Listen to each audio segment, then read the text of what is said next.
എനിക്കൊരു അത്ഭുതം തോന്നിയിരുന്നു. പിന്നെ രണ്ടാമത്തെ കാര്യം, കവിത എന്ന് പറഞ്ഞാൽ എനിക്ക് ശരിക്കും കവിതയെക്കുറിച്ചൊന്നും പറയാൻ അഷ്റഫ് പറഞ്ഞ പോലെ എനിക്കറിയില്ല. മാത്രമല്ല കവിത എഴുതൽ അത്ര ഒട്ടും എളുപ്പമില്ലാത്ത കാര്യമാണെന്ന് എനിക്കറിയാം. അബദ്ധത്തിന് ഒരു കവിത ഞാൻ എഴുതിയിട്ടുണ്ട്, 1 or 2 കവിത എഴുതിയിട്ടുണ്ട്. അപ്പോൾ തന്നെ എല്ലാവരും എന്നോട് പലപ്പോഴും ചോദിച്ചിട്ടുണ്ട് പുതിയ കവിത എഴുതിയിട്ടുണ്ടോ എന്ന് ചോദിക്കുമ്പോൾ എനിക്ക് ഭയങ്കര പേടിയാണ്. എന്താ വെച്ചാൽ കവിത എഴുതൽ വലിയൊരു കാര്യം ഏറ്റവും കുറച്ച് വാക്കിൽ അങ്ങനെ പറയാൻ, അത്ര ശക്തിയിൽ പറയാൻ അത്ര എളുപ്പമുള്ള കാര്യമല്ല എന്ന് അറിയാം. അപ്പം അതുകൊണ്ട് തന്നെ എനിക്കറിയാത്തൊരു മേഖലയിൽ എനിക്ക് ഈ പുസ്തകത്തിനെ കുറിച്ച് പറയാൻ, ഞാൻ വായിച്ചിട്ടില്ല, കവിതയെക്കുറിച്ച് എനിക്കറിയില്ല, അലവിക്കുട്ടിയും എനിക്ക് ഒട്ടും പരിചയമില്ല. ഇന്നലെ എനിക്ക് പെട്ടെന്ന് എങ്ങനെയോ അലവിക്കുട്ടിയുമായി കുറേ പരിചയമുണ്ടായി.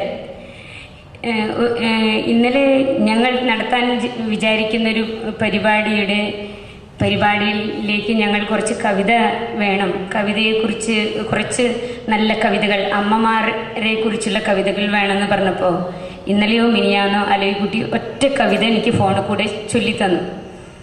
അദ്ദേഹവുമായി അത്രമാത്രമേ എനിക്ക് പരിചയമുള്ളൂ.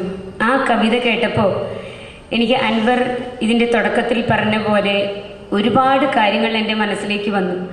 അതായത് ആ കവിതയുടെ ഒരു ഒറ്റ വരി ഇങ്ങനെയാണ്: പ്രവാസത്തിൻ്റെ കണ്ണുപൊത്തിക്കളിയിൽ തപ്പിത്തടയാതെ പോയ നെറുകയിലെ ചുംബനം. അതിൻ്റെ പിന്നെ അവസാനിക്കുന്നിടത്തുള്ളൊരു വരി എന്താ വെച്ചാൽ, വാർദ്ധക്യത്തിൻ്റെ ചുളിവുകൾ പൊതിഞ്ഞ അവസാന യാത്രാമൊഴിയെന്നാണ്. ആ ഒരൊറ്റ കവിത വായിച്ചപ്പോൾ എനിക്ക് തോന്നിയൊരു കാര്യം എന്താ വെച്ചാൽ, ഞാൻ ഒരുപാട് സന്ദർഭങ്ങളിൽ ഗൾഫിൽ നിന്നും മയ്യത്ത് കാണാൻ ഓടിയെത്തുന്ന ഒരുപാട് ആൺകുട്ടികളെ, മക്കളെ നമ്മൾ പലപ്പോഴും കണ്ടിട്ടുണ്ട്. പലപ്പോഴും അങ്ങനത്തെ മരണ ചടങ്ങുകളിൽ ഞാൻ പങ്കെടുത്തിട്ടുണ്ട്. അപ്പോഴൊക്കെ ആ ഒരാൾക്ക് നഷ്ടപ്പെട്ടു പോകുന്ന അമ്മമാരുടെ വാത്സല്യം, അവരുടെ സ്നേഹം, അവർ വിളമ്പിത്തരുന്ന ഭക്ഷണം കഴിക്കൽ, അങ്ങനെ എത്രയോ കാര്യങ്ങൾ നഷ്ടപ്പെട്ടിട്ടാണ് ഒരാൾ പ്രവാസ ജീവിതം ജീവിക്കുന്നത്. അവസാനം അപ്പം ഞാൻ ഈ കവിത വായിച്ച് കേട്ട ഉടനെ തന്നെ ഞാൻ അലവിക്കുട്ടിയോട് പറഞ്ഞു, ശരിക്കും നിങ്ങളൊരൊറ്റ കവിത വായിച്ചപ്പോൾ എൻ്റെ മനസ്സ് തട്ടിപ്പോയി എന്ന് പറഞ്ഞു. അപ്പോൾ അലവിക്കുട്ടി അതിനേക്കാൾ വിട്ടിട്ട് ഒരു വരിയും കൂടി പറഞ്ഞു, പലപ്പോഴും മയ്യത്ത് പോലും കാണാൻ പറ്റാത്തവരാണ് പലരും.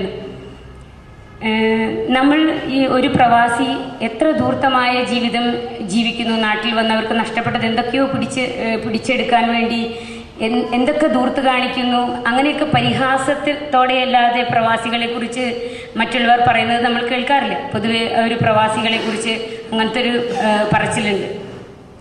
അവർക്ക് നഷ്ടപ്പെടുന്നത് എന്തുമാത്രമാണ്, അവർ എന്നാലും ഒരമ്മയോടുള്ള സ്നേഹത്തിൻ്റെ മൂല്യം അവർ മനസ്സിൽ കാത്തുവെക്കുന്നുണ്ട് എന്നുള്ളത് ഈ ഒരൊറ്റ കവിതയിൽ തന്നെ അലവിക്കുട്ടി പറയുന്നുണ്ട്. ഇന്ന് ഇവിടെ നാട്ടിൽ ജീവിക്കാൻ സൗകര്യമുള്ളവർ ഒരുപാട് സൗകര്യങ്ങൾക്ക് പിന്നാലെ പായുമ്പോൾ ഈ അലവിക്കുട്ടിയുടെ മനസ്സിലുള്ള ഈ ഒരു മൂല്യം ഇവിടെ നമുക്ക് എത്രയോ നഷ്ടപ്പെട്ടു പോകുന്നത് നമ്മൾ കണ്ടുകൊണ്ടേയിരിക്കുന്നുണ്ട്. അപ്പോൾ ഈ ഒരൊറ്റ കവിത കൊണ്ട് തന്നെ എനിക്ക് തോന്നിയിരുന്നു ഈ പുസ്തകത്തിലെ എല്ലാ കവിതകളും അത്ര നല്ലതാണെന്ന്.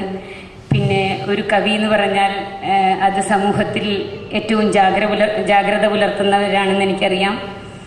അതുകൊണ്ട് തന്നെ അദ്ദേഹത്തിൻ്റെ കവിതകൾ ഏറ്റവും നന്നായിരിക്കും. അല്ലെങ്കിൽ ടോണി പറഞ്ഞ പോലെ മനസ്സിൽ കവിതയുണ്ട്, ഇനി ഇതിനേക്കാൾ നല്ല കവിത പുറത്തു വരും.